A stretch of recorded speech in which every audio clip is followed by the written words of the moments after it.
你的命運是預先就注定好的，還是可以改的，可以自行創造的？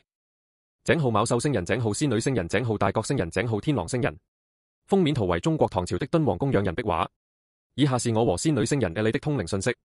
正文：親愛的地球人類，我來自遙遠的仙女星雲，這是比你們所在的銀河系大60倍的星系。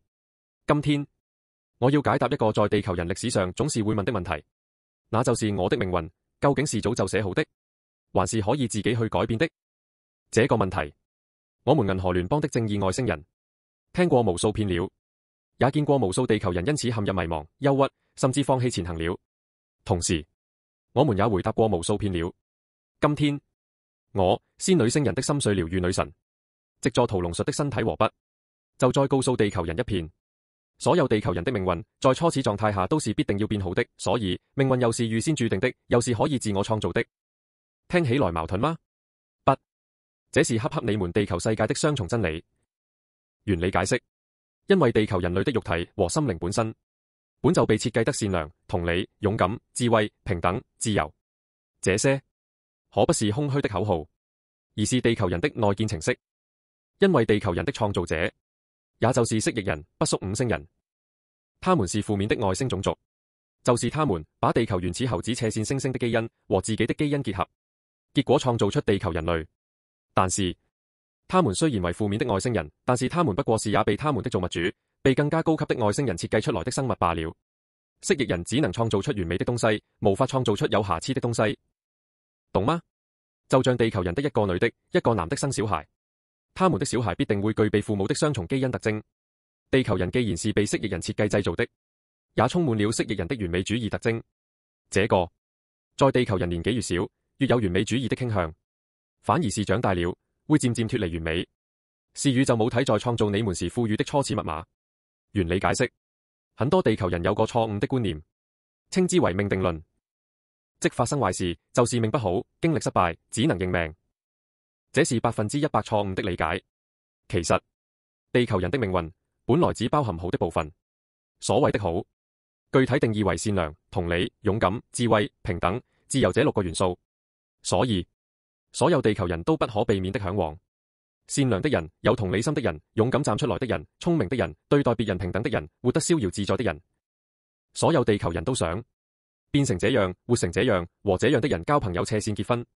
而所有地球人都不想變成會傷害別人的人、自私的人、膽小懦弱的人、笨的人、雙重標準的人、被限制拘束的人。所有地球人都不想變成這樣、活成這樣、和這樣的人交朋友、斜線結婚。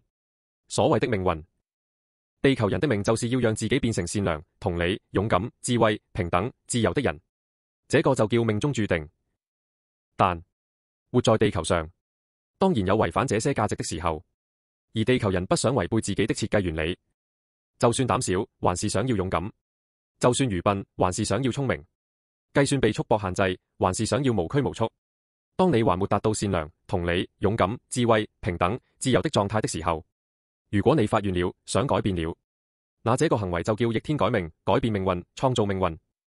後話，其實啊，我們仙女星人早就知道。只有那些在地球上活得不好、運得不好的人，才會去想地球到底是命定論，還是自我創造論。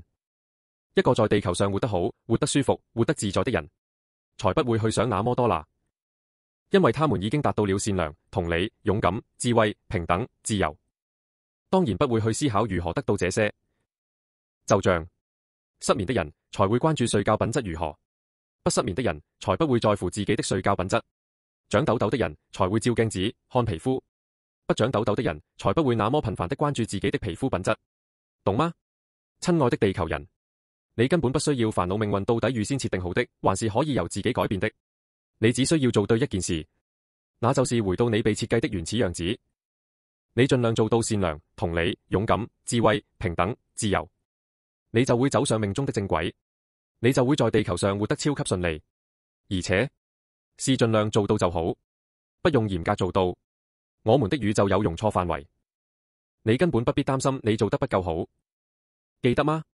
你的創造者蜥蜴人又被他的設計者設計成只能創造完美生物的樣子，所以你就是完美的。這不是玄學，更不是童話，而是我們仙女星人幾萬年來觀察地球得到的科學結論。我們一直在閃耀的星光之中看着你。通靈結束。